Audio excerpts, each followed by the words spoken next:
Om Swastiastu. Perkenalkan, nama saya Nilo Pancabudi Pratiwi dengan NIM 210609114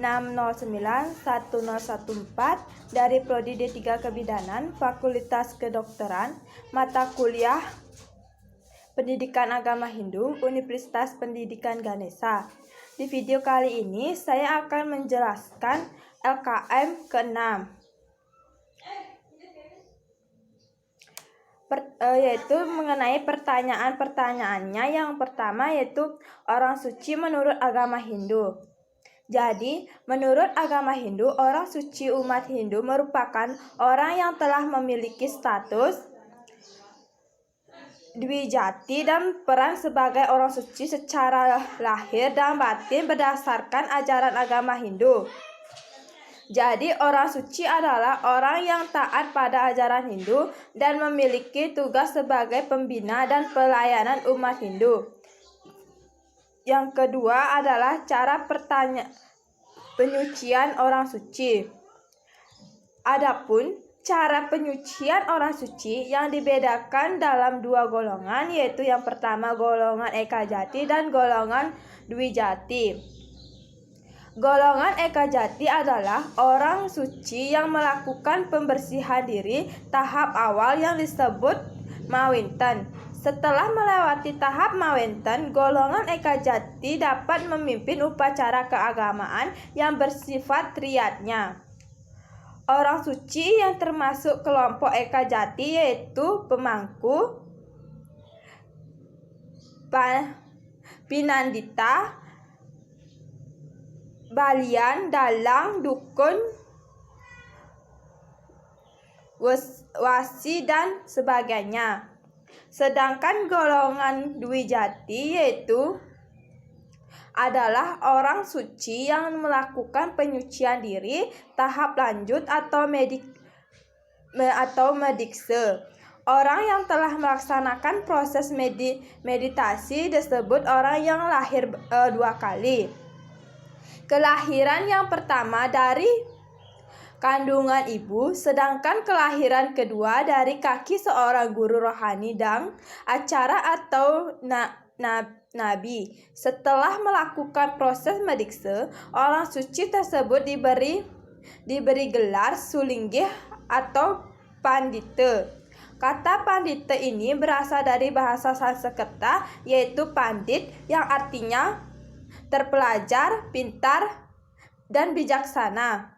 Orang suci yang tergolong Dwijati adalah orang yang bijaksana. Orang suci yang termasuk kelompok ini antara lain adalah pandita, pendanda, bujangan, maharesi, bagawan, empu, dan dukun. Pertanyaan yang ketiga adalah pandita atau pinandita sangat besar perannya dalam kehidupan beragama. Orang suci umat Hindu atau pandita dan piandita dikatakan memiliki peran besar karena dalam kehidupan beragama, membina umat dan sebagainya. Sejarah agama Hindu juga telah membuktikan bagaimana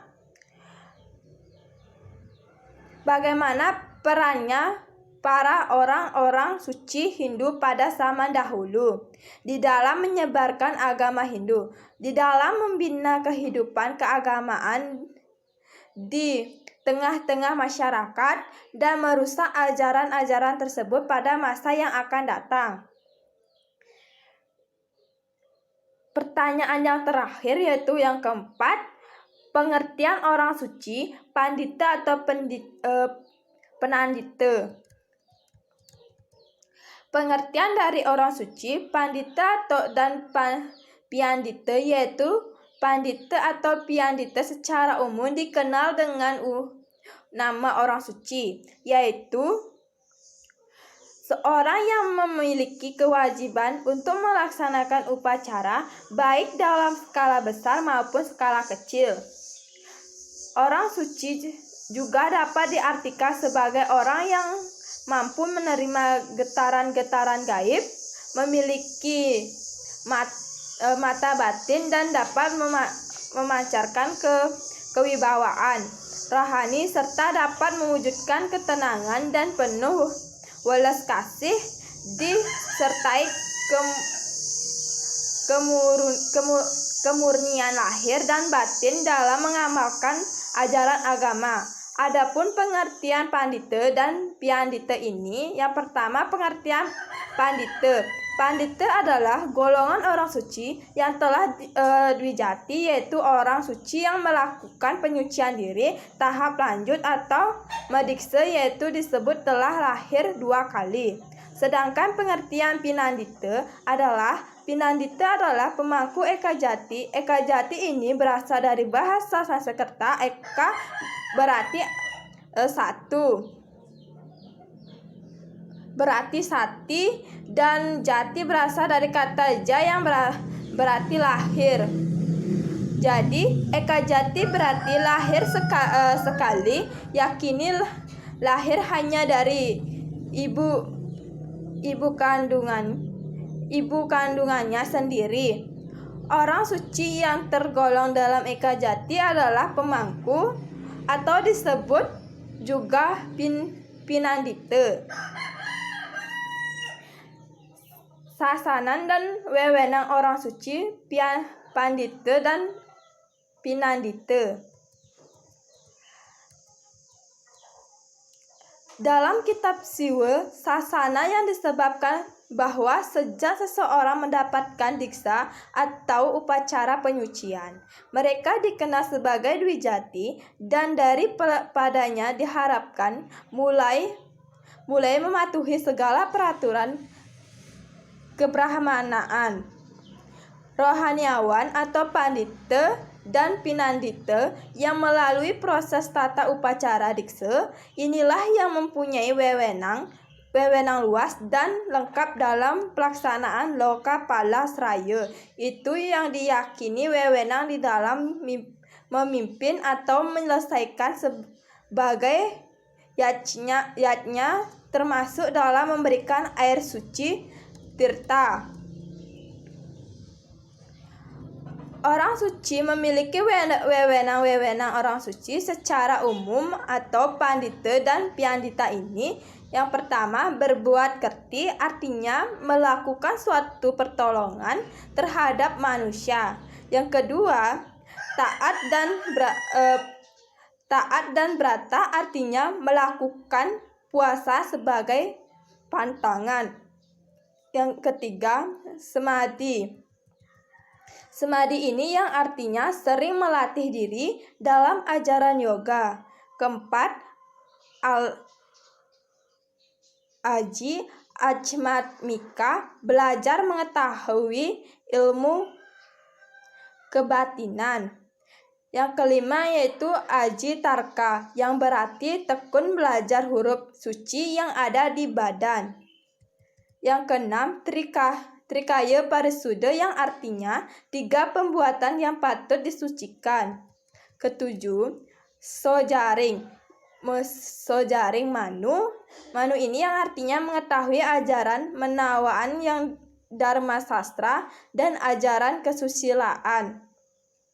Ke-8, kamoksaan, berarti harus mempunyai tujuan hidup. Ke-9, astabrata, 8 tindakan yang baik.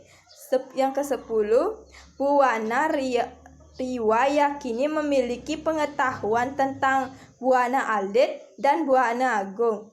Yang ke-11 yaitu desa pakraman, mengetahui ajaran dan tata tertib desa tersebut. Yang ke-12, payupatan mahayuning rat, yang merupakan ajaran tentang pengetahuan, menyucikan, menyelamatkan beserta isinya. Dan yang terakhir, yang ke-13, tatwa juana, yang mengetahui dan memiliki hakikat kebenaran. Riwayat singkat orang suci agama Hindu. Riwayat singkat orang suci agama Hindu, yaitu orang suci adalah manusia yang memiliki mata batin yang dapat memancarkan kewibawaan rohani serta mempunyai kepekaan untuk membina getaran-getaran gaib dalam penampilannya dapat mewujudkan ketenangan dan penuh welas asih yang di setiap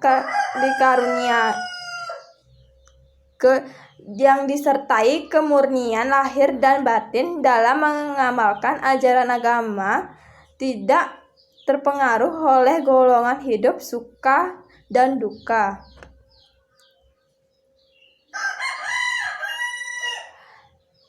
Yaitu di sini saya akan menjelaskan tentang awatara.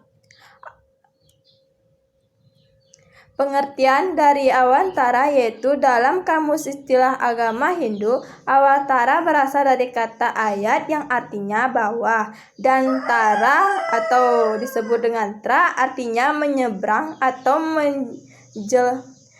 menjelma. Jadi awantara berarti perwujudan Sang Yang Widi atau Tuhan Yang Maha Esa turun ke dunia untuk menegakkan dharma dari tantangan adharma dengan mewujudkan tertentu untuk menyelamatkan umat manusia dari ancaman bahaya.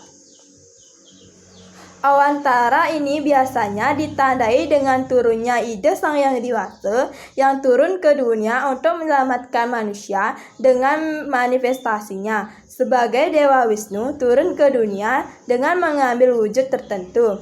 Yada hi dharmasya glanir bawati barata abhyutanam adarmasya tadat manam sri jami aham, yaitu sloka 4 bab 7 yang artinya kapanpun dan dimanapun pelaksanaan dharma merosot dan hal-hal yang bertentangan dengan dharma merajalela, pada waktu itulah aku sendiri menjelma, wahai putera keluarga Bharata.